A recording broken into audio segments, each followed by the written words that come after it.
Hello and welcome back to anyone and everyone watching. This is week number 3 of Silly Season with Joe, my weekly off-season news recap. And this week was absolutely insane for my channel, at least, as last week's episode got a lot more views than I was expecting and also a lot of new subscribers. So thank you to everyone new here on the channel and any other returning viewers for helping grow everything since then. As far as the actual news in NASCAR this week, we have a wide variety of stories, mostly coming from the Xfinity and Truck Series, because I'll be honest, Cup Series news was quite dry this week, but without any further ado, let's just get right into it.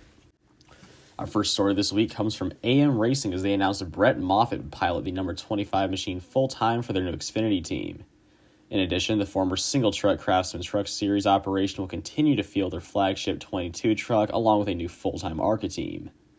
So yeah, that kind of came out of nowhere, but first things first, starting with their Xfinity announcement, AM Racing will be receiving season-long technical support and cars from Stewart-Haas Racing, and therefore they will be switching manufacturers to Ford across their entire organization. But now on to the topic of Brett Moffitt. I think if the quality of equipment as good as it sounds right now, he could be an immediate playoff threat and possibly even in contention for a win or two. Since his 2018 Truck Championship, it's certainly been a rough go for Moffitt to say the least. Due to a lack of sponsorship following his championship season, Hattori Racing made headlines when they announced Moffitt would not be back with the team the following year. This level of complete inappreciation of talent in favor of money led to much debate amongst NASCAR fans at the time, as it was pretty much unheard of for a defending top 3 division champion to be in search of a ride. But anyway, things pieced together for Moffitt, and he found a home for the next 2 seasons with powerhouse Chevy team GMS Racing, where he put together back-to-back third-place finishes in the points. The second of which was certainly not without drama, but that's for another video. With the GMS days behind him, Moffitt went into the 2021 season with his head high and an ambitious plan, to say the least, as he announced he'd be running full-time in both the Xfinity Series for Our Motorsports and the Truck Series with Nice Motorsports. Originally, he opted to run for points in trucks while simply getting experience in his Xfinity ride. However, after victory was within reach at Daytona and netting a couple additional top 10s with the Our team, all while only coming up with 1 top 10 in the first 6 truck races, Moffitt changed his mind and switched to Xfinity points. Needless to say, Nice Motorsports was not pleased with his sudden swap and subsequently released him within the week. Brett continued on strong in the Xfinity Series for the rest of the year, ending up with 1 top 5, 10 top 10s, but rather disappointing 21st place finish in points, mainly due to his points ineligibility for the first 7 races. This past season saw him back with Our Motorsports, this time for a planned full-time effort with no other side quests. But yet again, things did not go his way, as due to more struggles to find funding, Our Motorsports was left with simply no choice but to drop him after the Indy Road Course race, a little past halfway in the season. So, will 2023 treat him any better? Well, simply because of the SHR Alliance, I am tempted to say yes, but that is very dependent on whether the equipment AM Racing is receiving will be the old leftovers, or if it will be relatively up-to-date and able to hang with the leaders on speed. Regardless, I still trust in Moffitt's driving abilities, but whether he'll be racing for a championship or striving for top 10s in a mid-pack car like for the past seasons, that's still very much up in the air. Before this week's announcement from AM Racing, I was previously under the assumption that their Xfinity team would be part-time with Austin Wayne Self behind the wheel, as according to their team president Wade Moore in their original 2023 plan statement, quote, he, as in Austin, is going to do a great job helping us launch the Xfinity Series program while being an asset to our other projects too, end quote. It is still possible there will be a second part-time car for Austin, as AM is his family team after all, but at this point I think it's more than likely he'll just be back in his signature number 22 truck. And in the team statements this week, it was mentioned that Austin's 2023 schedule will be announced later on, so until then, it's all just speculation. Before moving on to our next confirmed story, I just have to mention with the talk of Our Motorsports that this week on social media, I've heard multiple not-so-good things about their current state. This comes after losing 2 of their 3 planned full-time drivers this year, the aforementioned Brett Moffitt, as well as Jeb Burton, on top of having a rather miserable season and a pretty big decline in results as compared to their single-car operation days in 2020 and 2021. But word on the street says the even bigger problem might be related to the team's own funding, which might lead them to downsize to only Anthony Alfredo driving for them next season, or to them closing their doors entirely. But obviously this is all just speculation as well. Next up in this week's news comes from the Cup Series side of things, as Live Fast Motorsports announced Josh Bilicki will be driving the 78 car part-time with sponsorship from Ziegler.com. As I've said previously, if Live Fast Motorsports wants to take themselves seriously and improve as a team, their first step should be to get talented and experienced drivers behind the wheel. No offense to BJ McLeod, he takes excellent care of his equipment, and there's certainly a place for him in Xfinity and Truck Racing, but by no means is he a Cup-ready driver, and at this point in his career, he probably never will be. Now, as a Cup team co-owner with Matt Tifft, BJ is doing the right thing by stepping aside and letting other drivers take over the driving role. But is Bilicki the right choice? While Bilicki, like McLeod, has only ever driven underfunded equipment throughout his NASCAR career, and therefore justifiably has never accomplished more than top 10s in NASCAR's top 3 divisions, I'm still not sure the results are going to be improving for the Live Fast team. Well, really at all. Unless for whatever reason Bilicki undergoes some massive improvement this season, I still think at best Live Fast will be on par with Spire Motorsports, and at worst, well, the worst team on track, as they were this past season, coming in dead last of all full-time teams in owners' points. We already know from an announcement a few weeks ago that Live Fast will also be switching manufacturers to Chevy from Ford, but as I said then, I seriously doubt that will affect performance either. The team has all year to prove me wrong, but until I see them run top 20 on speed even once on a non-super speedway, I will stand by my predictions. There was a bit more minor Cup Series news this week as Front Row Motorsports confirmed their 2023 driver lineup, which, as expected, will consist of Michael McDowell and Todd Gilliland. I would have been extremely shocked if they both did in return, as Michael had a career season with a very impressive 2 top 5s and 12 top 10s, improving his stats all around the board except for being unable to back up his win from 2021, and Todd also had an overall very impressive rookie season, staying out of any drama, scoring 2 top 10s, including a season highlight of 4th at the Indy Road Course after running great all day. But for 2023, I can only see McDowell matching his results from this past season, as anything more would be nothing short of a miracle for his equipment. And I do, however, hope to see Todd get a couple more top 10s and maybe put himself in position to win at one of the super speedway races. But again, this is Front Row Motorsports. Do not be surprised if they revert back a bit next year.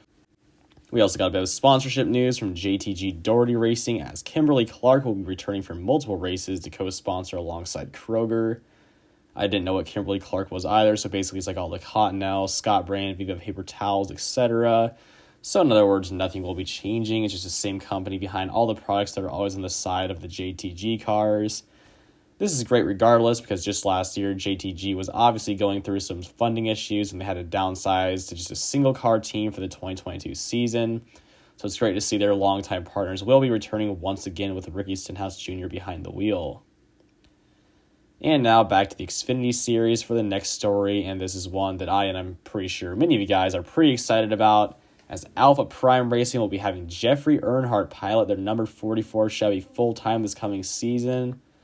I'm personally old enough to pretty much have followed Jeffrey's entire career at this point. He's always been an underdog I've loved pulling for, but even I'll admit he's either just met expectations or slightly underperformed in most of his younger years, even when accounting for his usually underfunded equipment. For example, in his big break back in 2019 when he ran part-time with Joe Gibbs Racing and their satellite team XCI Racing in the Xfinity Series, Jeffrey's only highlight in 7 starts between the two teams was a 3rd place at Charlotte, and while he did pick up 2 more top 10s, he simply didn't prove that he deserved to go full-time with a big team in any series. In the following years, after some impressive runs but overall limited success with JD Motorsports, Jeffrey signed on part-time for the 2022 season with Sam Hunt Racing, where he could be directly measured up to many other part-time drivers, including standout Truck Series drivers John Hunter Nemechek and Chandler Smith. And this time, Jeffrey did show he could keep up, as in 8 starts for SHR, he notched a best finish of 7th at Nashville, in addition to 4 other top 20s. For comparison, John Hunter Nemechek can only muster a 4th place, also in 8 starts, while Chandler Smith only matched Jeffrey's 7th in his 3 starts. What really put the 4th-generation Earnhardt back into the conversation, though, was his one-off race with Richard Childress Racing at Talladega, in which he won the pole, led 10 laps, and came back to finish a runner-up to Noah Gragson. A performance like that can't just be brushed off, and while I certainly wouldn't say it should have every big Xfinity and Truck team knocking at his door, I can't say that it provided enough justification for a full-time ride with a team of Alpha Prime's caliber, regardless of his last name. This Xfinity season, I'll be rooting for Jeffrey Earnhardt once again, and I certainly hope to see him score multiple more top 10s and contend for wins at all these super speedway races. For ARCA news this week, Mandy Chick announced she will be back in 2022 for, quote, multiple races with her family-owned team. This is mainly due to her new sponsorship from the school which she currently attends, Rose-Hulman Institute of Technology.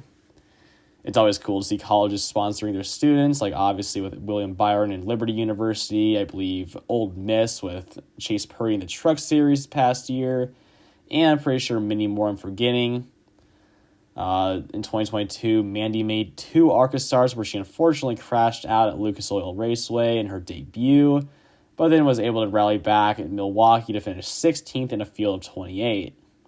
Mandy will be running both super speedway races on the schedule, so maybe she can pull a surprise top 10 there, but other than that, I expect her to pretty much have the same results for 2023. And finally, for the biggest story of this week by far, and what I covered a bit in last week's episode before it came to be official, Hailie Deegan will be joining ThorSport Racing full-time this coming season in the number 13 Ford. Yes, that is right. ThorSport will be switching manufacturers from Toyota to Ford solely for the most marketable driver in the Truck Series. I think this was a great move for ThorSport, and I'm very okay with it since Christian Eckes, who was released from the team in order to make room for Hailie, ended up finding a good ride at McAnally Hilgeman Racing.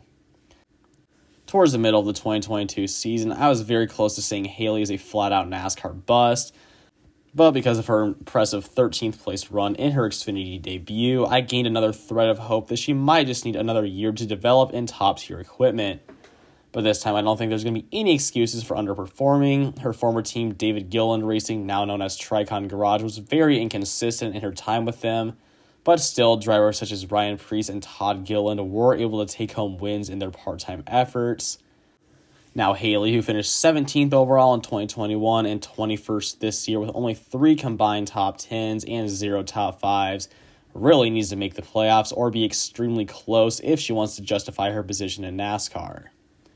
I think a win would definitely silence all the doubters, including myself, but again, at the very least, she needs to finish around 13th in the final points with multiple top 10s to avoid being ThorSport's weak link on a level comparable to Danica at Stewart-Haas Racing. For those unfamiliar with team stats in the Truck Series, last season all 4 of the ThorSport trucks qualified for the 10-truck playoffs in 2022, with both Ben Rhodes and Ty Majeski making it all the way to the Championship 4. I honestly have no idea how she's going to do next season, and I'm not even going to make any predictions. I'm just going to let the results do the talking. Anyway, I hope you all enjoyed this week's edition of Silly Season with Joe. If you did, make sure to hit that like button and subscribe, as you won't want to miss out on all the news for next week. Also, I'll be dropping part 1 to a new series where I cover the careers of the top 5 best part-time drivers of the 2022 season. I'll be making a separate video for each driver, and first up will be Kyle Weatherman. So stay tuned for all that, but until then, peace out.